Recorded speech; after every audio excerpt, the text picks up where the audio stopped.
में सार वीतराग विज्ञानता शिवस्वरूप शिवकार नमः त्रियोग समारिते। पाचवी डाल। मुनि सकल व्रती बड़भागी भवभोगन ते वैरागी वैराग्य पावन माई चिंते अनुप्रेक्षा भाई इन चिंतत सम सुख जागे जिन ज्वलन पवन के लागे जब ही जिय आत्म जाने तब ही जिय शिव सुख ठाने।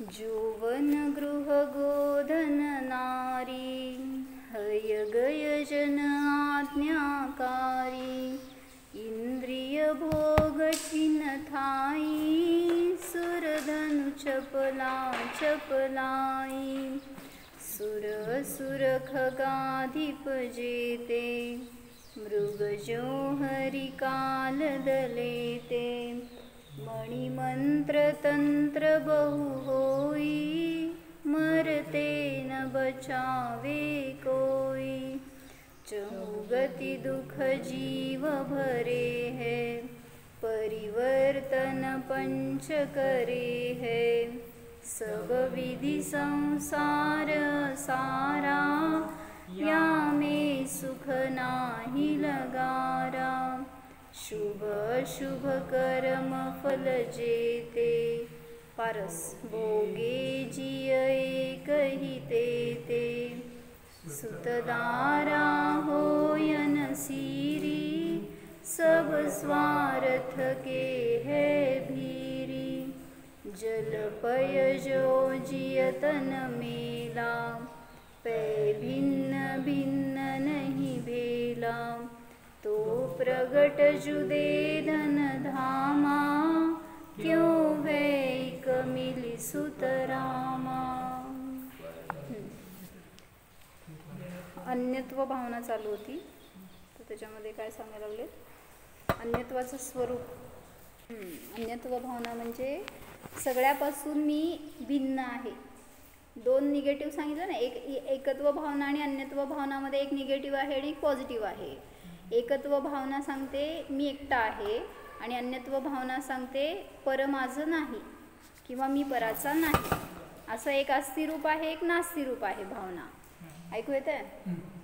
म्हणजे अन्यत्व काय सांगतं तुझ्यापासून तुझं शरीर अन्य आहे तर बाकीचं सगळं तर कुठं तुझ्या जवळ राहतंय किंवा तुझ्या रूप कुठं आहे बाकीचं तर जर तुझ्या बरोबर जन्मलं मेलं आयुष्यभर तुझ्या बरोबर राहते तरी हे शरीर तुझ्यापासून जर अन्य आहे तर माता पिता कुटुंबीजन सगळं धन वैभव हे तर तुझं रूप कसं असणार ते तर तुझ्यापासून सर्वथा अन्यच आहे असं अन्यत्व भावना सांगते। मग इथं काय घेतलं त्यांनी जल पय जो जियतन मेला त्यो भिन्न भिन्न नाही भेला। जल आणि पय म्हणजे दूध। जेव्हा दूध आणि पाणी एकत्र मिसळलं तर त्यावेळेस ते जसं मिसळलेलं तर दिसतंय एकरूप दिसतंय पण एकरूप आहे का म्हणजे ते जसं एक असताना सुद्धा एक नाही। तसंच जीय तन मेला जीव आणि तन म्हणजे शरीर मिसळलेलं आहे। पे भिन्न भिन्न तरी सुद्धा परंतु पारस पै म्हणजे परंतु परंतु ते दोघं भिन्न भिन्नच आहेत। नाही भेला ते एकत्र मिसळलेले नाहीत। तो प्रगट जुदे धन धामा मग जर धन धाम म्हणजे सगळं वैभव म्हणा घर म्हणा जे काय असेल ते प्रगट जुदे आहेत प्रगट अन्य आहेत। जे मिसळलेलं दिसतंय जे प्रगट अन्य नाही आहे ते सुद्धा जर तुझ्यापासून भिन्न आहे तर प्रगट वेगळे असणारे ते सगळे द्रव्य किंवा व्यक्ती परिवारजन नातेवाईक सगळे तुझ्यापासून भिन्न असताना ते कसे तुझ्या बरोबर एक होतील। क्यों भय इक मिली सुतरामा ते सगळे मिळून एक कसे होतील। सुत म्हणजे मुलगी मुलगा आणि रामा म्हणजे स्त्री म्हणा म्हणजे हे सगळे सुद्धा तुझ्यापासून सर्वथा भिन्न आहेत तर ते तुला मिळून एक कसे होणार सगळे हे ऐकायला शास्त्रामध्ये सांगितलेलं ऐकायला बरं वाटतंय, पण प्रॅक्टिकली आपल्यावर येत असताना मातेशी किती प्रेम, भावाशी किती वैर, का नाही? म्हणजे एकाशी वैर एकाशी प्रेम असं सगळं दिसून येत आहे. मग तिथं का नाही आपल्याला आठवण येत की हे सगळे प्रगट भिन्न आहेत, ते म्हणजे तुझं स्वरूप नाही आहेत, किंवा त्यांच्या निमित्तात तुला सुख नाही दुःख नाही. म्हणजे हे भावभासना व्हायला पाहिजे, तर तिथं अन्यत्व भावना समजणार. अन्यथा त्या एकत्वाच्या विचारातच जीव दुःखी होतो. मग जसं ते पुराणातल्या सगळ्या गोष्टींमध्ये पण काय सांगितलं जातं, भाऊ नव्हते का पार्श्वनाथ आणि कमठ. पूर्वभावामध्ये पार्श्वनाथांचा जीव आणि कमठाचा जीव दोघं भाऊ होते. एकत्व होतं का अन्यत्व होतं? म्हणजे काय म्हणायचं आता, पार्श्वनाथांच्या जीवाकडनं क्षमाभाव होता. म्हणजे ते एकत्वाला जाणत होते आणि परापासून भिन्न हे सुद्धा मानत होते, पण तरी सुद्धा ते त्यांच्याविषयी स्नेही होते म्हणा. असं काय म्हणायचं, त्यांच्याबरोबर राहायचं होतं त्यांना. त्यांचे सगळे दोष त्यांनी पोटात घातले होते, पण तसं कमठाच्या जीवाचं नव्हतं. कमठ काय करत होता, तो सुद्धा अन्यत्व जाणत होता. कसं? ज्ञानी सम्यक दृष्टीला अन्यत्व भावना असते. मग मिथ्यादृष्टी जीव अन्यत्व भावनेचं चिंतन कसं करतो, त्याला अन्यत्व भावना नाही म्हणायचं, त्याला वैर म्हणा, त्याला भेद म्हणा, म्हणजे शत्रुता. काय माझा त्याचा संबंध नाही, तेच सांगतात ॲक्च्युली. इथं पण शब्द काय आहेत, तेच आहेत. आचार्य सुद्धा तेच सांगतायत, तुझ्यापासून सगळे अन्य आहेत. आणि एखादा वैरी पण म्हणतो त्याचा माझा काही संबंध नाही. काय फरक आहे दोन्ही? शरीराला एक मानतोय, पण शरीर सोड की. आता कोणी असतील ना परिवारजन म्हणा, शत्रुमित्र म्हणा, त्यांना आचार्यांनी सांगितलं ते तुझ्यापासून भिन्न आहे, ते त्यांचा तुझा संबंध नाही. आणि एखादा अज्ञानी जीव पण म्हणतो की त्याचा माझा काय संबंध नाही. काय फरक आहे दोन्ही? बोल बारस. कोणी तुला त्रास दिला आणि तू त्याला काय म्हणतोय, शत्रू मानतोय, आणि मग त्याच्याविषयी किती आपल्याला आपुलकी असणार, किती प्रेम असणार, नाही ना. मग तिथं आपण सरळ झिडकारतो ना की त्याचं आणि माझं काय रिलेशन नाही आहे, ते वेगळाच आहे माझ्यापासून. म्हणजे तिथं ते ज्ञाता द्रष्टा नाही आहे परिणती त्याची. त्यामुळं वैरपूर्वक केलेलं अन्यत्व म्हणजे भेद झाला, किंवा काय म्हणायचं त्याला, मिथ्यारूप विकल्प आहे तो एक. त्याच्यामध्ये त्याच्यानी शांती नाही आहे, त्याचा माझा संबंध नाही आहे असं म्हणून जरी त्याच्याशी आपण वर्षोनवर्षे मौन घेतात लोक, तोंड बघायची तयारी नसते. म्हणजे ह्याच्यानी शांती आहे का, त्याचा माझा संबंध नाही, मी त्यापासून भिन्न अन्य आहे हे जाणल्यावर शांती आहे. दोन्ही पण शब्द तर सेम आहेत, भाव पण सेम आहे, पण जर मान्यतेमध्ये मिथ्यात कल्पना असेल, वैरभाव असेल, तर तिथं तो जीव शांतीला प्राप्त होणार नाही. म्हणून अन्यत्व भावनाच म्हणायचं कशाला, त्याच्याद्वारे तुम्हाला स्वभावाकडे जाता येतं, त्याला भावना म्हटलं जातं. ते चिंतन आहे जे की तुम्हाला आनंद देणारं असणार, जे तुम्हाला शांती देणारं असणार. पण जे हे विकल्प आहेत, जे आकुलता आहे, क्लेश आहे, त्याचा माझा संबंध नाही, त्यांच्याकडे मी जाणार नाही, बोलणार नाही, हे सगळे विचार तुम्हाला त्रस्त करणार आहेत उलट. जरी त्याचा तुमचा समजा ते गेला फॉरेनला, त्यांचा तुमचा काही संबंध नाही, संपलं का नाही वैर का? आता तुम्ही भेटणार पण नाही अनेक वर्षांवर्ष. समजा आता काय म्हणायचं, शाळेमधले कॉलेजमधले कोणी फ्रेंड्स असतील, त्यांच्याशी झालेली असते अनबन, कधीतरी उगीच विनाकारण शत्रुत्व झालेलं असतं. आता त्यांचा तुमचा काही संबंधच नाही आहे, ते भेटणार पण नाही तुम्हाला. मग शत्रुत्व संपलं की कसं संपणार? काहीतरी त्याची लिंक आठवली तरी ते परत भाव. म्हणजे तुम्ही काय म्हणायचं त्याला, काय म्हणायचं, दाबलेलं असतात ते विभाव. ते कशा आहेत, टाकून दिले नाहीत, नष्ट केले नाहीत. त्याला आपण जर झाकून ठेवलंय, दाबून ठेवलंय, तर उसळणारच. म्हणून क्षमा म्हणून त्याला जर सोडून टाकलं ना आपण, तर त्याच्या मनात काय पण असे ना, माझ्याकडनं तर मी क्लिअर झालो ना, मग ह्याला म्हणायचं. मग हा जीव जर पुरुषार्थ करेल तर स्वभावाला जाणू शकतो. पण जर कोणी वैर करेल आणि त्याच्याकडं त्याचा आणि माझा संबंध नाही हे विचार करून बसेल तर ते कशाही नियमाने त्याला नरकाला नेणारे आहेत. म्हणून म्हटलं की असं आपलं ज्ञानामध्ये अशी धारा असावी की जेणेकरून अन्यापासून परापासून मी अन्य आहे हे जाणून स्वतःशी एकत्व करता आलं पाहिजे, तर ती अन्यत्व भावना म्हणली जाते.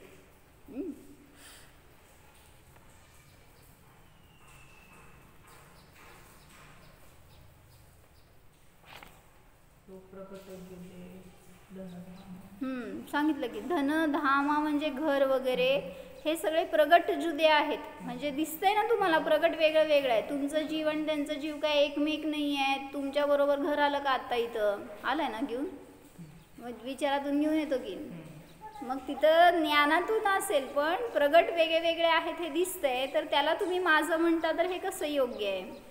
जर ते प्रगट भिन्न आहेत, कोण सगळे लावून घ्या त्याच्यामध्ये, धन धामा सुत रामा बाकी सगळे काय परिवारजन किंवा वैभव सगळं जर भिन्न आहे तर ते मिळून क्यों वैक मिलई सुत रामा ते सगळे मिळून काय एक होतात का, तर होणार नाहीत. अन्यत्व भावना काय सांगते, मेरे न हुए ये मैं इनसे अति भिन्न अखंड निराला हूँ, निज में पर से अन्यत्व लिए निज समरस पीने वाला हूँ. माझ्याहून मेरे न हुए ये मैं इनसे अति भिन्न अखंड निराला हूँ म्हणजे ते कधी माझे झाले नाहीत, होत नाहीत. अतिभिन्न त्यांच्यापासून मी कसा आहे, अतिभिन्न अखंड निराला हूँ. निज में पर से अन्यत्व लिए स्वतःमध्ये परापासून अन्यत्व घेऊन हा मी जीव निज समरस पीने वाला हूँ. म्हणून ज्ञानपूर्वक संसार करा हे सांगतात. जरी तुम्ही संसारात आहात तरी सुद्धा तिथं जर अज्ञानाने राहिलो तर आकुलता आणि क्लेशच होणार. म्हणून चांगले वागताना वाटत नाही बरं का आपल्याला ते सगळे भिन्न आहेत म्हणून, पण वाईट वागताना किंवा काहीतरी त्रास झाला आपल्याला तर तिथं लगेच भेद जाणवतो.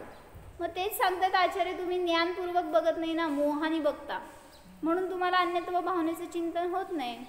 म्हणून काय करा, आता डोळे उघडा आणि त्या संबंधांना स्वतःपासून भिन्न करून जाणा, तर समजणार की माझा आत्मा त्या सगळ्यापासून भिन्न अखंड निराला आहे.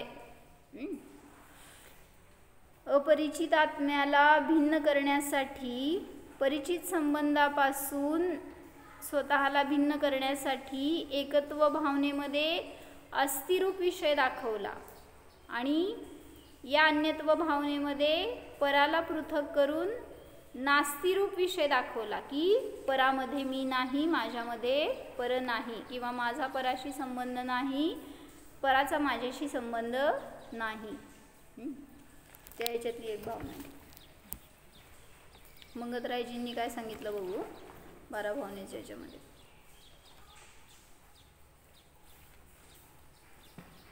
19 नंबर पाने. एकच घेतलं का, 2 घेतलं होतं की, ह्याच्या खाली असेल तुझ्या, बघू पुस्तक. 19 पान आहे.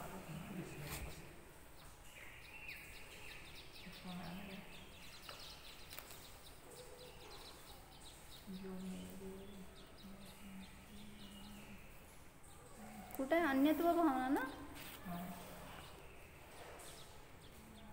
ते नाही आहे.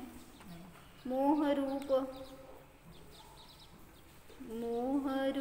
मृगतृष्णा जल में मिथ्या जल चमके, मृग चेतन नित भ्रम में उठ उठ दौड़े थक थक के, जल नहीं पावे प्राण गमावे भटक भटक मरता, वस्तु पराई माने अपनी भेद नहीं करता, तू चेतन हृदेह चेतन यह जड़ तू ज्ञानी, मिले अनादियतन ते बिछुड़े जो पय रूपानी, रूप रूप तुम्हारा सब सो न्यारा, भेद ज्ञान करना, जो लो पौरुष थके न तोलो, उद्यम सो चरना.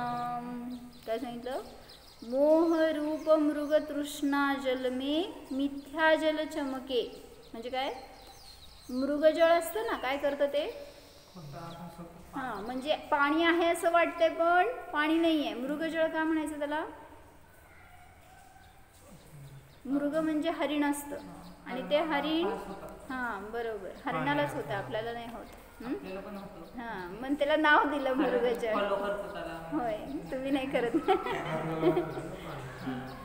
जेव्हा ते हरिण जंगलामध्ये आहे किंवा काय कुठं भटकलंय रस्ता समजा, तर त्याला तहान लागली असेल तर दूरवर पाहतो तर त्या क्षितिजावर एक पाण्याची लेअर दिसते त्याला.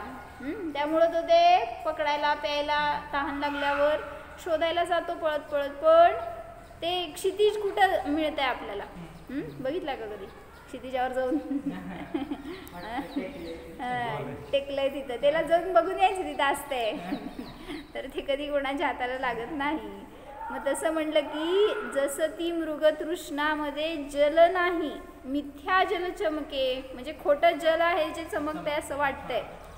कशाने? मोहाने. त्याप्रमाणे हा मृगचेतन नित्य भ्रमामध्ये उठ उठ दौडे थक थकके. काय करतो? त्या हरिणाला पाणी दिसतंय तिथं. तुम्हाला काय दिसतंय? समोर ठेवलेले विषय आहेत ना, त्यातून सुख येते, त्याच्यातून सुख येते. मग हे घेतलं, ते घेतलं, ते घेतलं, भोगलं, सगळं झालं, परत अजून दुसऱ्या विषयातून सुख. म्हणजे तुमचं काय म्हणायचं, ते नॉन एंडिंग आहे, त्याला कधी अंत येणार नाही. त्यामुळं तू काय करतोय जीवा? उठ उठ दौडे थक थकके. सगळं ते भोगण्याचा प्रयत्न करतो आणि थकून जातो, पण तरीसुद्धा तुझी तृष्णा संपत नाही. जसं त्या हरिणाची तृष्णा संपत नाही, त्याला तो भोग मिळत नाही, तसं तुम्हाला सुद्धा त्यातून आनंद येते असं जोपर्यंत वाटणार तोपर्यंत तुमची पण इच्छा शमणार नाही. जल नाही पावे प्राण गमावे, भटक भटक मरता. हे जीवा काय करतोय तू? जरी तो मृग पळतोय पळतोय पण जल प्राप्त होत नाही, त्यामुळं थकून एके ठिकाणी शेवटी प्राण घालवतो, मरतो. आणि अत्यंत भटकत राहून तो आपलं काय म्हणायचं, त्या इच्छेला शांत न करत असल्यामुळं, त्याचा आस सोडत नसल्यामुळं त्याच्या मागं लागून तो मरतो.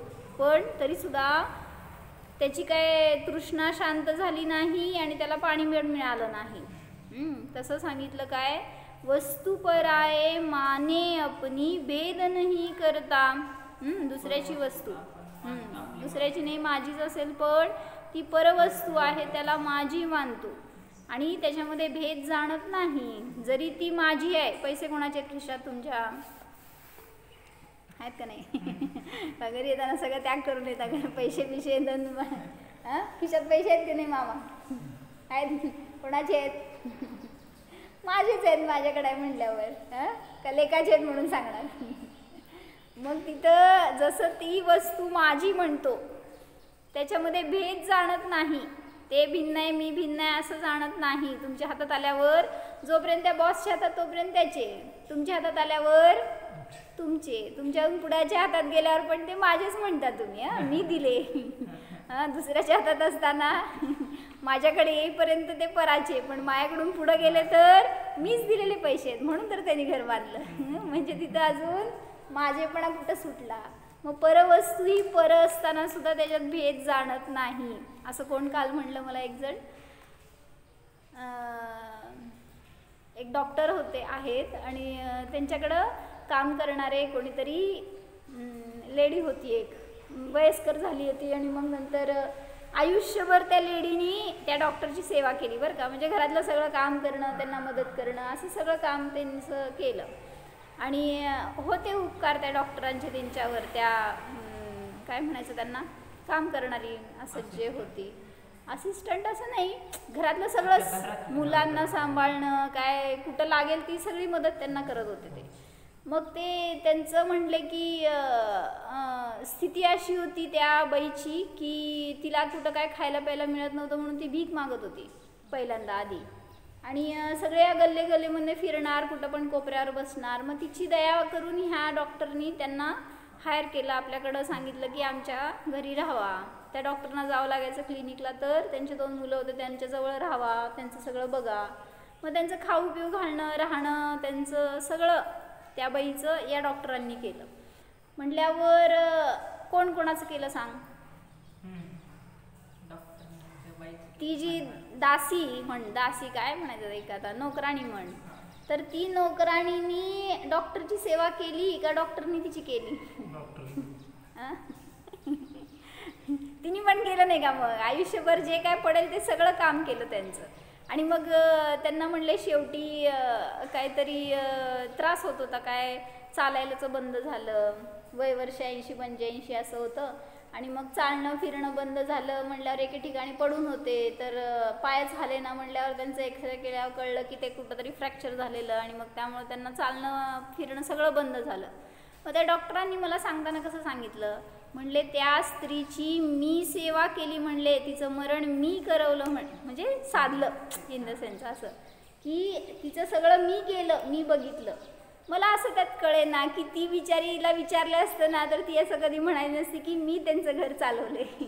म्हणजे त्यांचं घर किंवा त्यांचं काम माझ्यामुळं होतं, तर ही असं ती कधी म्हणली नसती. म्हणजे आपली दृष्टी कशी असते, भेद नाही करता, हे मला सांगायचं आहे. ती भिन्न होती पण तिचं मी केलं, म्हणजे ती माझी वस्तू. मग जर असं परिणमन करू शकत असतो तर जगवायचं होतं, अजून का मरू दिलं? मग तिथं समजते की आपल्याला नाही, मरण तर त्यांच्या आधी नाही, ते काय आपण करू शकत नाही, थांबवू शकत नाही. वस्तू पराये मानी अपनी, भेद नाही करता. मग ती वस्तू माझी, त्याचं मी करता, त्याचं मी भोगता, हे सगळे परिणाम तुम्हाला त्याच्याशी एकत्व करायला जातो आणि म्हणून अन्यत्व भावना विसरतो. तू चेतन अरु देह चेतन, यह जड तू ज्ञानी. तू कोण आहे सांगत समजण्यासारखा अर्थ काय? पारस. तू चेतन अरु देह चेतन,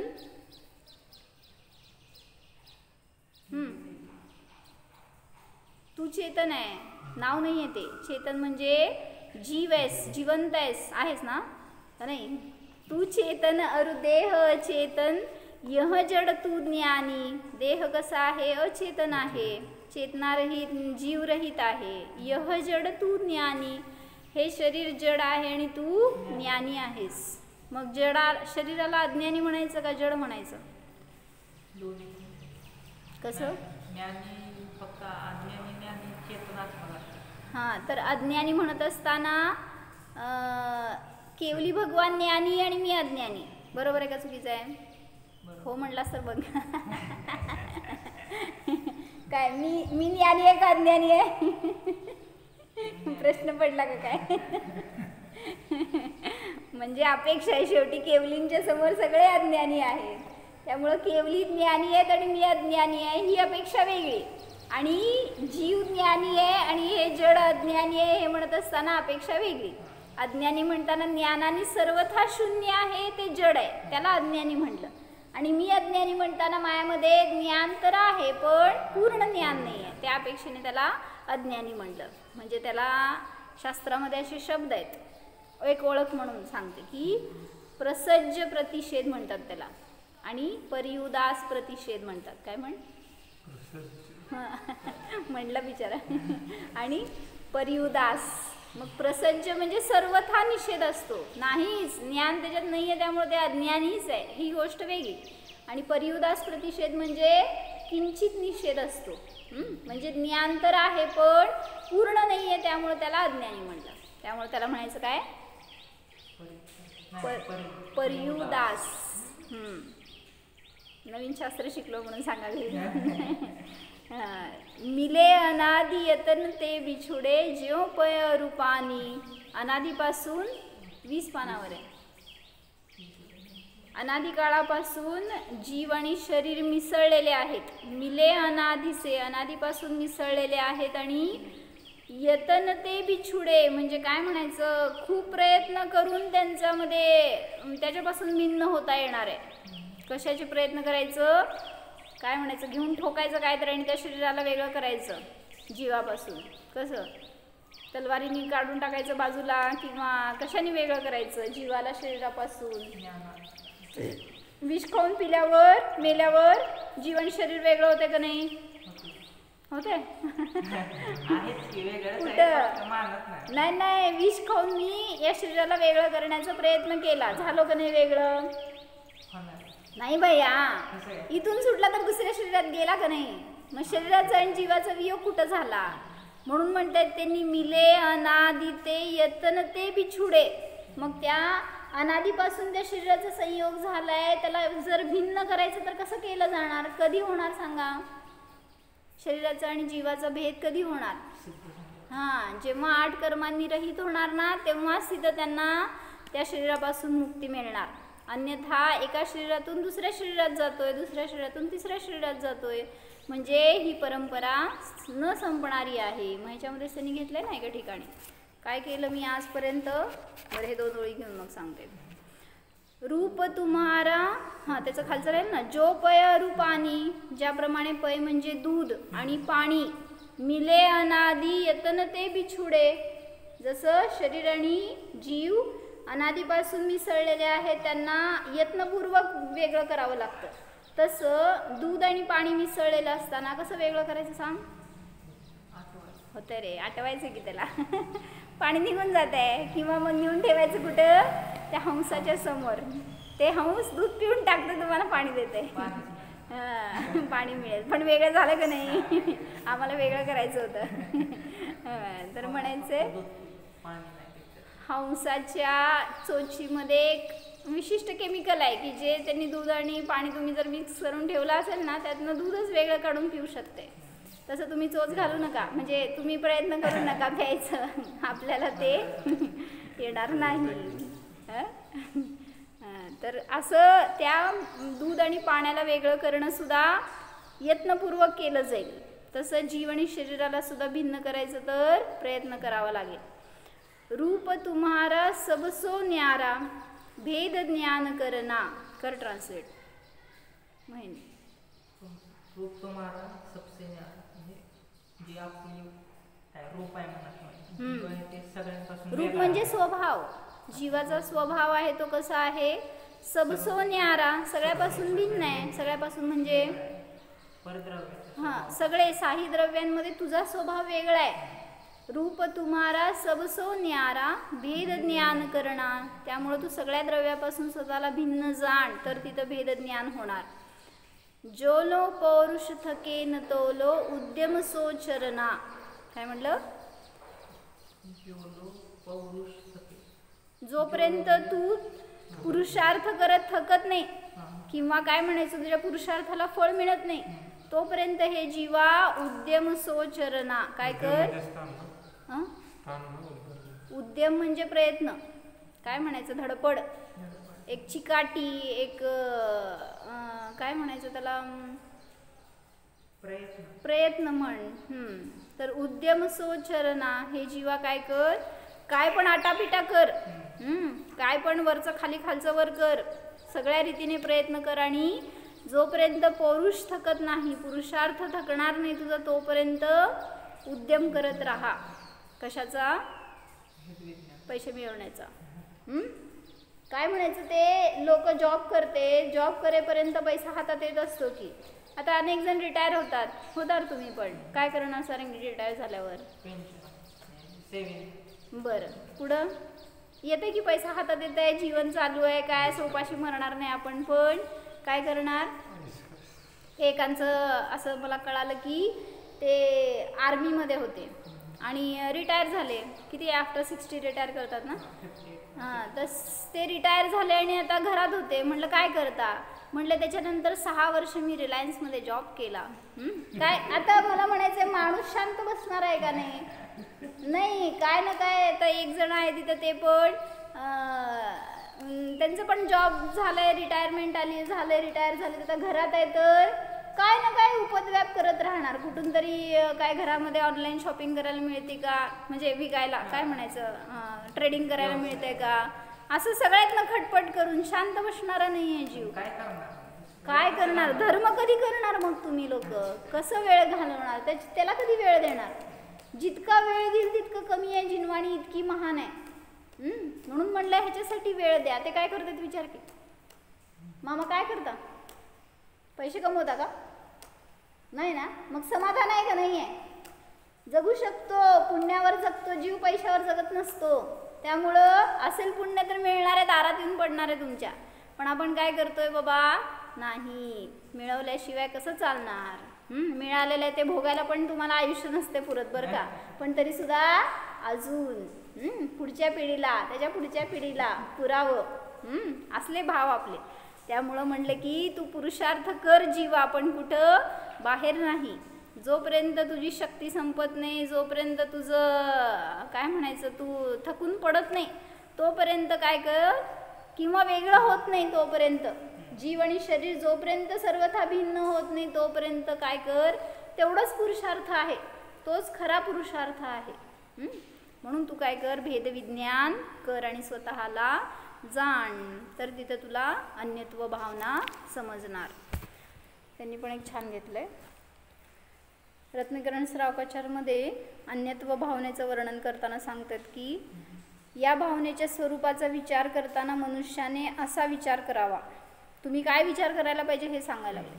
संसारात स्त्री, पुत्र, मित्र, धन, राज्य, ऐश्वर व भोगादिकांशी तुझा संबंध जडलेला आहे, तो वास्तविक तुझ्या स्वरूपापासून भिन्न आहे. तू कोणाच्या दुःखात इतका गढून गेला आहेस. तू का दुःखी आहेस? का दुःखी पारस? नाही आहे, खरं खरं. अनंतानंत जीवांचा व पुद्गलांचा आजपर्यंत तुझ्याशी संबंध होऊन गेला आहे.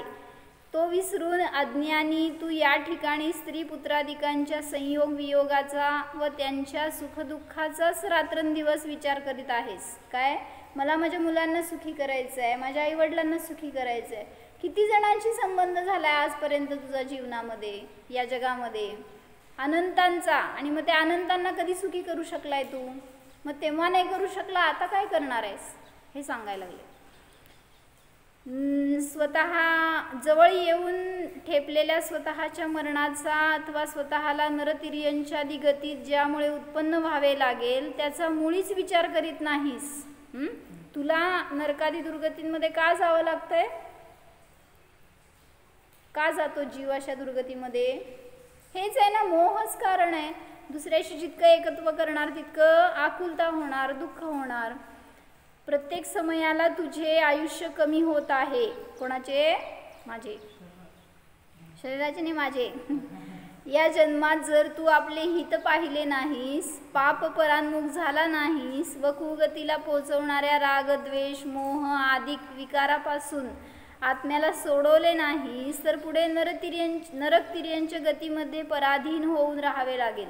व त्या अज्ञान स्थितीत तुला काय करता येईल? इथं नाही, आम्ही नंतर करतो की धर्म. कधी करणार? एकतर आयु किती आहे माहीत नाही आहे, हे मनुष्य गती मिळाली आहे, ह्याच्यानंतर कुठली गती मिळणार आहे हे माहीत नाही आहे. मग नंतर कधी करणार? आणि समजा तुमच्या काय पुण्ययोगाने पुढच्या भवात तुम्ही इंद्र झालात, इंद्र नाही जाऊ देत, असं एक महान देव झालात कोणीतरी, विभूती मिळाली तुम्हाला, सांगा तिथं कधी करणार धर्म? इथं हातात दमडी नाही आहे तर आपण त्यात अडकून बसलो आहे. तिथं इतकं वैभव मिळाल्यावर कोणाला धर्म सुचणार आहे हो? म्हणजे प्रतिकूलतेमध्ये धर्म चांगला करतो जीव, अनुकूलतेमध्ये सगळं विसरून जातो. म्हणून आता आहे ना प्रतिकूलता, बरं आहे म्हणायचं, कारण धर्म आपल्या जवळ राहतो. अनुकूलता असताना अनेकांचं असं आयुष्यामध्ये बघितलं. काय म्हणले त्यांनी? काय, आमचं हाफ लाईफ खूप मजेत होतं म्हणले, आणि नंतरच्या हाफ लाईफमध्ये इतकी टेन्शन, इतकं व्याप, इतकं कष्ट, इतकं दुःख सहन करावं लागलं. का? असं एका भविष्यकारांनी सांगितलं होतं की, माहीत नाही खरं आहे का नाही आहे, पण 26 तारीख असती ना ज्यांची बर्थ डेट, तर ते 26 वाल्यांना म्हणले की हाफ लाईफ एकदम स्मूथ असते, आणि पुढची हाफ लाईफ म्हणले इतकं कष्ट, इतकं दुःख भोगावं लागणार आहे तुम्हाला. ते ऐकल्यावर पहिला ते 26 वाले विचारच करत बसते, मागची हाफ आहे का पुढची हाफ आहे? म्हणजे असं कोणावर सर्वथा डिपेंड राहू नका. कशासाठी सांगत होते? हा, म्हणजे कधी आपण मग करणार आहे पुरुषार्थ? आताच आयु तर हातातून गळून चाललाय, आणि पुढं कधी काय कुठल्या गतीत पडणार आहे आपण माहीत नाही आहे. तर म्हणून म्हणतात हे जीवा आत्ता पुरुषार्थ कर. पंचपरिवर्तन स्वरूपी ह्या संसारामध्ये अनंतानंत काल परिभ्रमण करणाऱ्या जीवाचे कल्याण करणारे असे कोणीही नाही. नोकर चाकर भाऊबंद स्त्री पुत्र वगैरेंना तू आपले मानले ते केवळ खोट्या मोहामुळे. कोणाला? नोकर चाकर सुद्धा माझे, हे त्यांची भावना होती ना तशी. त्यांना माझे म्हणतो, ते माझे मी त्यांचा असे मानणे यालाच मिथ्यात्व म्हणले आहे. या सर्वांचा संबंध कर्मामुळे प्राप्त झालेला आहे व तो थोडा वेळ टिकणारा आहे. यांचा अचानक वियोग होणारा आहे. या सर्वांचा संबंध जडल्यापासून विषय कषायांची वृद्धी व स्वस्वरूपाचा विसर मात्र पडलेला आहे हे खरे. काय कळलं? जेव्हापासून दुसऱ्याच्या संयोगात जातो ना आपण, म्हणजे म्हणून लग्न करायचं. मग एकटा आहे तोपर्यंत करू शकतो, 2 मध्ये अडकला की काय धर्म करणार सांग. अन्यत्व भावनाच विसरून जातो मग. संसारातील सर्व जीवाशी आपले शत्रुमित्रत्वाचे नाते अनेक वेळा होऊन गेले आहे व पुढेही परद्रव्यांशी संबंध राहील तोपर्यंत होणारे आहे. यामुळेच आपणाला एकेंद्रियादी अवस्था प्राप्त होऊन अनंतकाल संसारात परिभ्रमण करावे लागत आहे. का? कारण तुमची भावना ही असते की मला त्यांच्याबरोबर राहायचं आहे, एकत्र राहायचं आहे, काय मिळून मिसळून आम्ही सगळं करणार आहे, किंवा काय म्हणतात सामूहिक करणार आहे. ह्या परिणामात मेला तर एकत्र जन्म घेतो सगळ्या एकेंद्रियांमध्ये, आणि मग एकत्र तिथं श्वासोश्वास जन्म मरण सगळं एकत्र. आणि असं म्हणून म्हटलं की परिभ्रमण संपणार नाही. अनेक देशाहून आलेले वेगवेगळे प्रवासी रात्री विश्रांती करता म्हणून धर्मशाळेत एकत्र होतात, किंवा झाडावर आलेले ते रात्रीचे पक्षी एकत्र राहतात, पण पहाट झाली तर ते आपल्या आपल्या मार्गाने जातात. तसंच सांगितलं दुसऱ्या तिसऱ्या गतीतून आलेले कोणीतरी सगळे जीव आहेत जे तुमच्या घरामध्ये एकत्र आहेत. कुठून कुठून आले सांग तुझ्या घरात एकत्र? काय संबंध होता? असं परके नाही, घरातले सगळे असलेले सुद्धा सगळे परके आहेत. हे कुठं बघतो आपण? ते सुद्धा वेगळ्या वेगळ्या गतीतनं आलेले आहेत, वेगळ्या गतीला जाणारे आहेत. आयुष्य पूर्ण होता सर्व आपापल्या पुण्यपापानुसार नरकादी गतींमध्ये जाऊन जन्मतील, म्हणून कोणी कोणाचा मित्र नाही. पुण्यपापाच्या अनुकूलतेप्रमाणे हे लोक 2 दिवस आपल्यावर उपकार किंवा अपकार करून निघून जातील. म्हणजे चांगलं तर करतील किंवा वाईट तर करतील, पण ते परच आहेत, ते तुझं काय करणारे नाहीत. संसारात सर्वांचे स्वभाव वेगवेगळे असलेले आढळून येतात. यस म्हणा. कोणाचा स्वभाव कोणाशी मिळत नाही. किती म्हटलं ना आपण आम्ही दोघं बेस्ट फ्रेंड्स आहेत, बेस्ट भाऊ आहे, आणि त्यांचा आमच्या दोघांचा स्वभाव एकदम सेम आहे. काही असलं तरी सुद्धा स्वभाव एक नसतो. म्हणजे स्वभाव इन द सेन्स स्वभाव, विचार. जो तो आपापला मतलब साधण्याच्या नादात असतो. हे एक सांगितलं. स्वार्थी असतात सगळे जे असतात ते, जवळ आलेले आपला स्वार्थ काढतात आणि झालं की मग संपलं, टाटा बाय बाय. त्याकरिताच लोक परस्पर एकमेकांवर प्रीती करतात. प्रयोजनाशिवाय फुकटची प्रीती कोठेही आढळून येत नाही. हो म्हणा. हो म्हणते. वाळूच्या कणाचा जसा परस्पराशी संबंध नसतो, पण त्यात पाणी टाकले असता त्यांचा गोळा होऊन मुठीत धरता येतो. जर त्याला थोडे अधिक दाबले तर फुटून त्याचे कण विखरून जातात. तद्वत इहलोकी जे काही मित्रपुत्र वगैरे आहेत ते सगळे वगैरेंचा संबंध आहे. कोणी आपले विषय कशाय पुष्ट व्हावे म्हणून, तर कोणी लोभाने आपणावर प्रीती करतात. जेव्हा आपणापासून काहीही प्राप्त होण्याची त्यांना आशा राहत नाही, तेव्हा त्यापैकी कोणीही प्रीती करण्यास पुढे येत नाही. घरामध्ये वयस्कर माणसं असतात, त्यांना काय करतो आपण? किती प्रेम त्यांच्यावर. मग एकाने सांगितलं की त्या म्हाताऱ्यांना काय अपेक्षा असती हो? तुम्ही काय आमच्यावर दिवस रात्र बसा हे अपेक्षा नसती. मला सुखी करा, आनंदी करा, माझ्याबरोबरच राहावा अशी अपेक्षा नसती. 4 शब्द गोड बोला आणि 5 मिनटं वेळ द्या, एवढंच असते त्यांची अपेक्षा. पण ते पण आपल्याला कळत नाही. काय करता? असतील घरात जर असे म्हातारे, तर मीच म्हातारा आहे म्हणा की. तर आपल्याला ही आशा राहती ना सारखं. ते एका बेडवर पडून असतील समजा, बाहेर कुठं जाता येत नाही, काय विषय नाही आहे दुसरा, काय करणार मग? तुम्ही पण होणार आहे पुढं, काय करणार? विचार. होय ना? तेव्हा ना तेव्हा नाही, आत्ता आत्ता करायचे संस्कार. तर तिथं जेव्हा रिकामे पडतो ना त्यावेळेस ते ज्ञान काम करायला लागतं. मग काय म्हणते, काय म्हणते, मोबाईल बघतो. अरे नसते, डोळ्याची रोशनी जायला लागल्यावर काय करतो तिथं. आणि मोबाईल कोण द्यायला तुला, काढून घेतात सगळेजण. तुला कशाला पाहिजे. आणि मोबाईल ही सुख देणारी वस्तू नाही.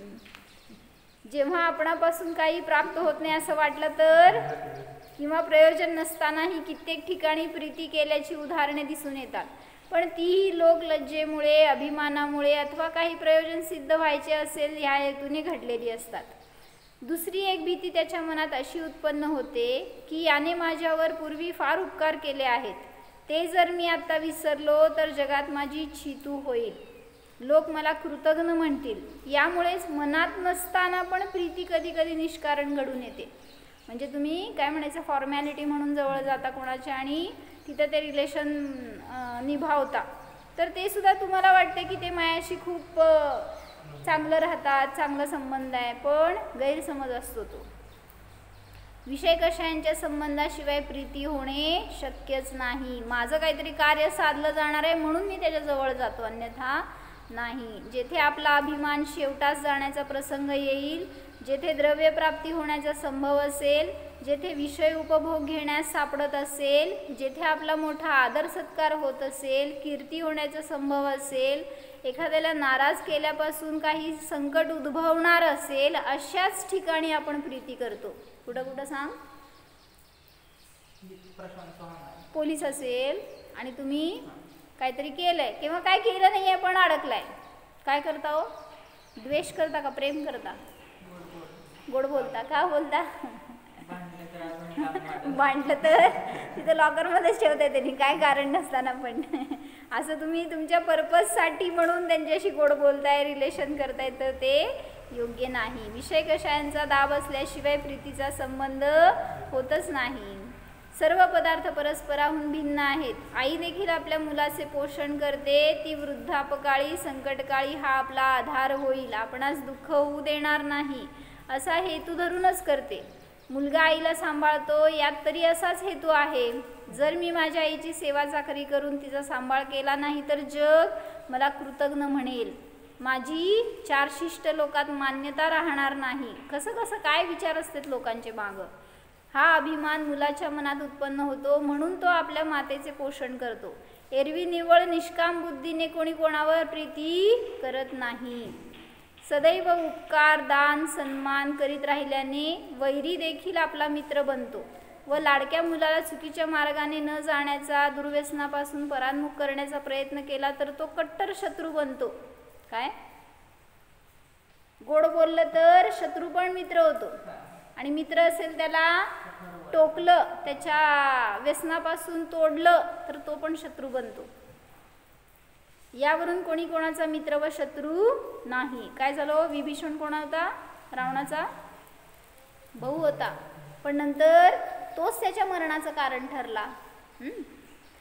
उपकार अपकाराच्या अपेक्षेने हा शत्रुमित्रपणा आहे. मनुष्य मात्राच्या विषय कषायाला पुष्ट करणारा तो त्याचा मित्र व त्यापासून परावृत्त करणारा शत्रू, अशी जगाची यहाटी आहे. काय आहे,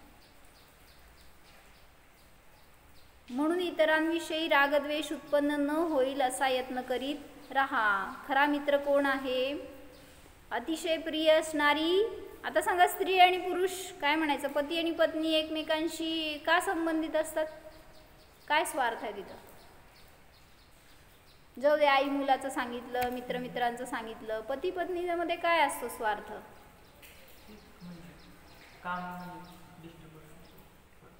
मदत होते. जाऊ दे, अजून मदतीला आम्हाला नोकर मिळाली,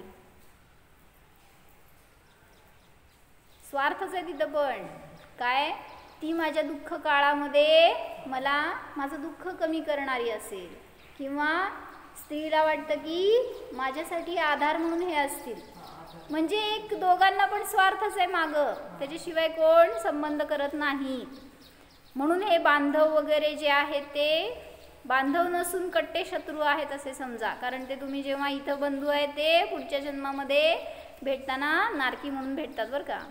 जे जीवाला मिथ्यात्व व विषय कषायापासून परावृत्त करून व्रतसंयमाकडे प्रवृत्त करवतील तेच खरे मित्र.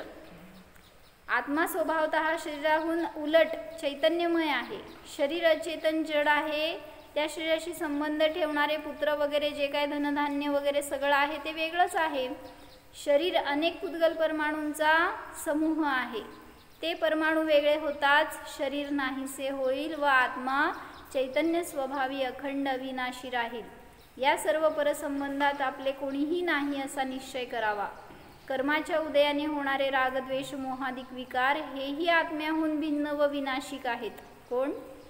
पहिला परद्रव्य तोडले, नंतर शरीर तोडलं, हे माझं नाही, याच्यापासून मी भिन्न आहे. आता काय सांगतायत, जे काय तुमच्यामध्ये उत्पन्न होणारे विभाव आहेत, विकार आहेत, रागद्वेष मोह आहेत, ते सुद्धा तुमच्यापासून भिन्न आहेत. आपल्या ज्ञानदर्शनमयी निज स्वभावाशिवाय इतर जे ज्ञानावरणाधिक द्रव्यकर्म, रागद्वेषाधिक भावकर्म व शरीर परिग्रहाधिक नो कर्म हे सर्व भिन्न आहेत. हे पुत्र वगैरे अन्य गतीतून पाप पुण्य भाव कषाय आयु व शरीर वगैरे धारण करून आलेले आहेत. आत्मस्वभाव पाप पुण्याहून वेगळा आहे. सदैव अन्यत्व भावनेचे चिंतन करा. यापासून परवस्तूवरील ममत्व नाहीसे होऊन घोर बंध होण्याचे बंध होईल. काय? घोर बंध बंध आणि बंध म्हणजे जर कर्मबंधाला बंद करायचं असेल तर काय करायला पाहिजे? स्वभावामध्ये बंद व्हा. म्हणजे मी या सगळ्यापासून भिन्न जाणणारा आहे. अन्यत्व हा माझा स्वभाव आहे. सगळ्यापासून मी स्वभावानेच अन्य आहे. कोणाला वेगळं करायचं नाही आहे मला. मग त्या आत्म्याला जाणलं असताना आपल्याला सुद्धा तशी अशरीरी दशा, निष्कर्म दशा प्रगट होते. हो. जाणा. द्रव्यकर्म, भावकर्म, नो कर्माहून भिन्न निष्कर्म जीव जाणा. पहा, या आत्म्यामध्ये कोणीही सगा संबंधी शत्रुमित्र नाहीच. या आत्म्यामध्ये परिवार नाही, धनवैभव नाही. सर्वापासून स्वतःला भिन्न जीव जाणा.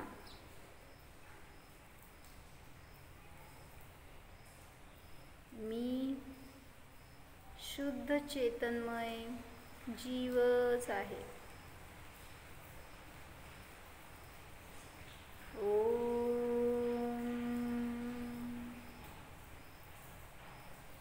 विसर्जन. नमो हरी.